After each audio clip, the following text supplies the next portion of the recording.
చేసి ఇవ్వలేదు. మేము చాలా మేరకు మీ సేవ ద్వారా ఇతరత్ర ఎవరైతే లబ్ధిదారులు అప్లై చేసుకుంటే డైరెక్ట్ గా వాళ్ళకే ఇచ్చినాం. గతంలో ఇవ్వలేదు అనే మాట అబద్దాలు గతంలో చెప్పినారు, మళ్ళీ చెప్పే ప్రయత్నం చేస్తున్నారు. నేను కాంగ్రెస్ పార్టీకి నేను చేసే విజ్ఞప్తి ఒకటే. హిందీలో సామెత ఉంది, నాచినాయే ఆంగం తేడా అని. అంటే నాకు డాన్స్ రాకపోతే కింద ఏదో నేల బాగాలేదు, అంతా ఒడిదుడుకులున్నాయని ముఖం బాగాలేదు అద్దం బాల కొట్టుకున్నట్టు.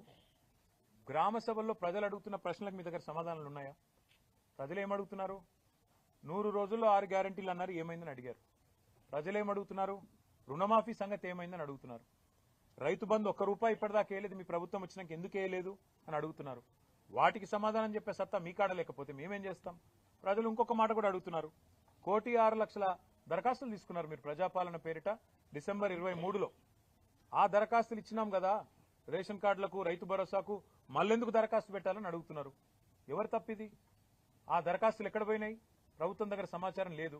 అందుకే ఇవాళ మీరు రాష్ట్ర ప్రభుత్వాన్ని అనేది ఏమంటే, మీరు పరిపాలనలో నిమగ్నం కండి. మీరు ఇతరత్ర కార్యక్రమాలు బంద్ పెట్టి ప్రజలకు మేలు చేసే కార్యక్రమాలు, గ్యారంటీల అమలు, వాటి మీద మీరు దృష్టి పెడితే ఈ నిరసనలు మీకు తప్పుతాయి. లేకపోతే మాత్రం ఇవాళ ఎక్కడన్నా ఒక్క టీఆర్ఎస్ నాయకుడు పాల్గొన్న దాఖలా మీరు చూపెడతారా?